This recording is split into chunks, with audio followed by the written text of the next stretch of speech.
கடலுக்கு மீன் பிடிக்க சென்றார்கள். சிறிது நேரத்தில் கூடையில் பிடித்து வைத்திருந்த மீன் கடலுக்குள் குதித்தது. அப்பா சொன்னார், நான் அப்பவே சொன்னேன்ல, உன் பேச்சு கேட்டால் மீன் குதிக்கும் என்று.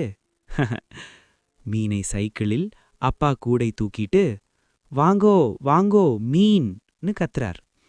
ஆனால் மீன் சரியாகவே வியாபாரமில்லை என்று மதிலுக்குள் வருத்தப்பட்டு சோகமாக இருந்தார்.